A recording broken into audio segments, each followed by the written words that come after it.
Insulin resistance होती है और इंसान वैसे स्मार्ट नजर आता है लेकिन उसका पेट निकला होता है। और ये पेट निकलना और सेंट्रल ओबेसिटी भी is one of the sign of insulin resistance, और ये बहुत बड़ा रिस्क फैक्टर है। और ऐसे लोग जिनका पेट निकला उनको डायबिटीज़ नहीं है, लेकिन आइंदा हो सकता है कि उनको डायबिटीज़ हो जाए। गर्दन स्याह हो जाती है, डार्क कलर के स्पॉट्स आते हैं, बगलों में भी जो है ना वो ग्रे और ब्लैक किस्म के रैशेज हो जाते हैं डेवलप। ये भी एक जिसको हम एक्केंथोसिस निग्रिकन्स कहते हैं, ये भी इंसुलिन रेजिस्टेंस का बहुत बड़ा साइन। लेकिन ये साइन सिर्फ मोटे लोगों में नहीं होते, इंसुलिन रेजिस्टेंस पतले लोगों में भी होती है। ऐसे लोगों में ब्लड प्रेशर थोड़ा सा हाई रहता है। डॉक्टर साहब, अभी आपने दो चीज़ों का जो जिक्र किया, एक तो कॉर्टिसोल और फिर आपने फैटी लिवर का जिक्र किया। तो मैं एक स्टडी में ये भी पढ़ी थी कि अगर आप रात में देर गए तक जाग रहे हैं और आप कुछ खा पी भी नहीं रहे हैं, फिर भी आपकी बॉडी कॉर्टिसोल लेवल को हाई करेगी और वो जो फैट होगा वो सारा लोअर बॉडी के ऊपर डिपॉजिट होने लगेगा और ख़वातीन में खास तौर पर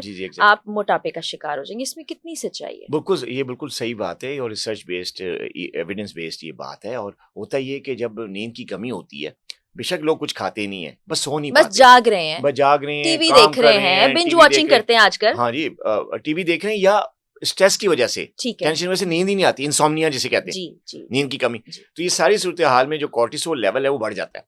और इसका दूसरा नाम पता है क्या है इस हार्मोन का? नहीं, मुझे नहीं मालूम। Stress hormone.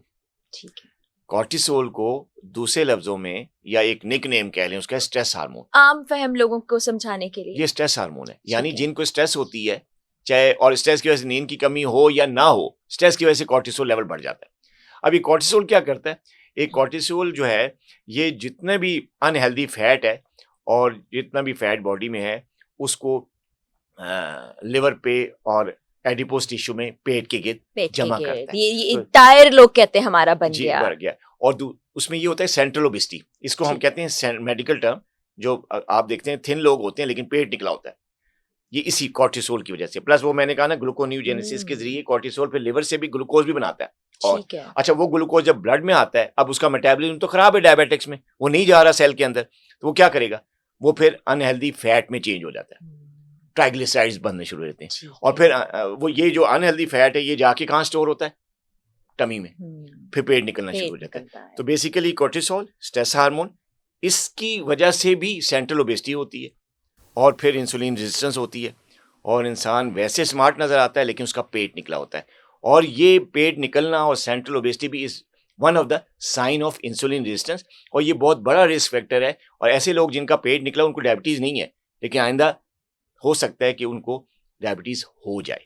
एक आम फहम बात आपसे पूछना चाहती हूँ। लोगों को ऐसा लगता है कि जो मोटापे का शिकार हैं या वजन किसी वजह से बढ़ गया वो लोग शुगर का शिकार होंगे, लेकिन ये भी देखा गया है कि दुबले पतले से लोग हैं और वो शुगर पेशेंट हैं। इसके पीछे क्या कहानी है? देखिए, ये बात तो बिल्कुल ठीक है कि जो मोटापे के शिकार लोग हैं उनमें इंसुलिन रेजिस्टेंस ज्यादा होती है और उनको डायबिटीज की रेशियो में ज्यादा है।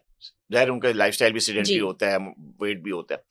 लेकिन ये बात दुरुस्त नहीं है कि सिर्फ मोटे लोगों में ही इंसुलिन रेजिस्टेंस होती है या उनमें डायबिटीज होती है। इंसुलिन रेजिस्टेंस के ये जो साइन जिसका जिक्र मैंने किया कि जी गर्दन स्याह हो जाती है, डार्क कलर के स्पॉट्स आते हैं, बगलों में भी जो है ना वो ग्रे और ब्लैक किस्म के रैशेज हो जाते हैं डेवलप, ये भी एक जिसको हम एक्केंथोसिस निग्रिकन्स कहते हैं, ये भी इंसुलिन रेजिस्टेंस का बहुत बड़ा साइन है जो कि ज़्यादातर हैवी वेट लोगों में या मोटे लोगों में होता है।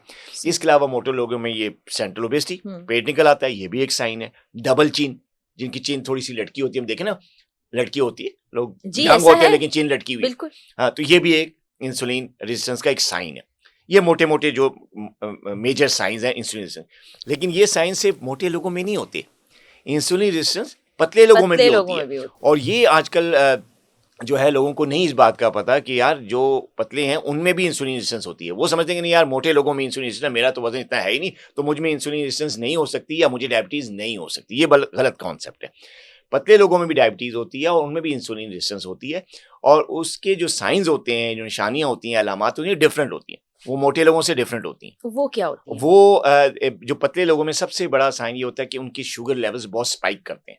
ठीक, यानी कुछ खाए पिए बगैर, इवन चीनी, मीठा, रोटी, चावल लिए बगैर उनकी शुगर जो है, फास्टिंग जो है वो 200 से ऊपर होती है, रैंडम लेवल 300 प्लस होती है। ये बहुत ज्यादा हाई शुगर लेवल्स। दूसरा ब्रेन फॉग्स, यानी उनको वो हर वक्त एंग्शियस रहते हैं, पैनिकी अटैक्स आते हैं, चिड़चिड़े होते हैं, गुस्सा चढ़ा रहता है हर वक्त, मतलब हर वक्त बिला वजह मूड खराब है। हाँ, मूड खराब रहता है उनका, हर वक्त वो लड़ने के लिए तैयार रहते हैं। ये भी एक साइन है, लेकिन पतले लोगों में इंसुलिन रेजिस्टेंस का। दूसरा, ऐसे लोगों में ब्लड प्रेशर थोड़ा सा हाई रहता है।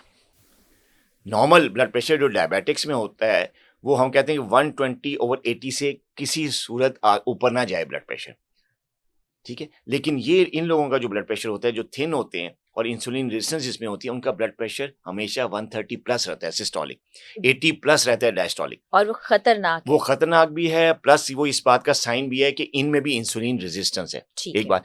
दूसरा ये कि जो पतले लोग होते हैं उनमें एक चीज़ बहुत ज़्यादा कॉमन होती है, और वो साइन है इस इंसुलिन रेजिस्टेंस का, कि वो सो नहीं पाते, उनमें इंसोम्निया होता है।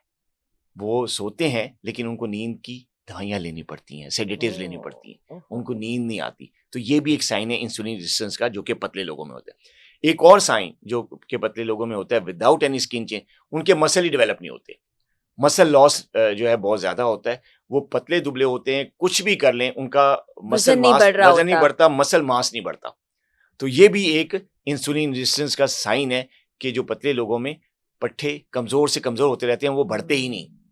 तो ये भी एक साइन है। तो ये कुछ ऐसे साइन है जो कि थिन लोगों में होते हैं, और लोग समझते हैं कि यार थिन लोगों में डायबिटीज़ नहीं होती है, इंसुलिन रेजिस्टेंस नहीं होती है, और ये साइन है उसके। और ये अक्सर लोगों में देखा गया है कि ऐसे लोग जिनके मैंने साइन बताए उनमें डायबिटीज़ हो जाती है। तो मेरा ख्याल है जो देख रहे हैं उनको ये ख्याल भी रखना चाहिए कि अगर ऐसे साइंस वो महसूस करें अपने अंदर तो फौरन डॉक्टर से रब्ता करें। शुगर इतनी कॉमन है, अब पाकिस्तान इसमें टॉप पे चला गया, तो कोई भी एक शख्स कौन सी ऐसी आदत अपनाए या कैसा लाइफस्टाइल हो जो ये इससे बच सके, प्रिकॉशनरी मेजर के तौर पे मैं चाहती हूँ तमाम देखने वाले भी सुने। मतलब जिसको डायबिटीज नहीं है या अगर उसको रिस्क फैक्टर है, उसके पेरेंट्स को है या उसकी फैमिली में है, तो वो चाहता है कि मैं बच के रहूं इससे, तो कैसे इकदाम। देखिए उसमें ये कि आपको अपनी लाइफ स्टाइल को ठीक करना है। अब लाइफ स्टाइल में क्या चीजें आती हैं? आपका खाना जी, आपका सोना, ठीक है, आपकी एक्सरसाइज, आपका चलना फिरना, ये सारी आपकी लाइफ स्टाइल में आती है। प्लस आपका जो स्ट्रेस फैक्टर है, उससे अपने आप को टेंशन वाली ज़िंदगी नहीं लेनी, ठीक है। तो ये सारी चीज़ें लाइफस्टाइल में आती हैं। तो अगर कोई भी बंदा अपने आप को बचाना चाहता है, अगर उसको ख़तरा है डायबिटीज़ का, तो एक चीज़ तो उसने बहुत ज़रूरी करनी है, वो ये करना है कि अपने वज़न को इन चेक रखना है, ठीक, अपने वज़न पे नज़र रखनी है। उसको कभी भी अपना जो BMI है, या जिसको हम बेसल मेटाबॉलिक इंडेक्स कहते हैं, जो हाइट से और वेट से जो नापा जाता है, उसको कोशिश करनी चाहिए कि उसका BMI कभी भी 27-28 से ऊपर ना जाए, ठीक है। ये पहला उसने प्रिवेंशन करनी। दूसरा उसने ये करना है कि उसने अपनी जो भी बिजी लाइफ है, उस चाहे देखिए प्राइम मिनिस्टर से ज्यादा बिजी तो कोई नहीं हो सकता ना जी, या हमारे जो प्रेसिडेंट है उनसे ज्यादा तो बिजी कोई नहीं हो सकता ना। तो अगर वो अपने जिंदगी में से आधा घंटा पौना घंटा एक्सरसाइज के लिए निकाल सकते हैं, तो आप क्यों नहीं निकाल सकते? ठीक है, आप कितने बिजी हैं, जी क्या कर सकते हैं? अगर आप 30-40 मिनट रोजाना अपनी एक्सरसाइज के लिए टाइम नहीं निकाल सकते एज के हिसाब से, यंग है जिम जाएं आधा पौने घंटे के लिए, मिडिल एज है जॉगिंग करें पार्क्स में जाके, ओल्ड एज है घर में आप डिफरेंट किस्म की योगा एक्सरसाइज कर सकते हैं, चेयर एक्सरसाइज कर सकते हैं, हल्की फुल्की वर्जिश कर सकते हैं। क्यों नहीं करते आप?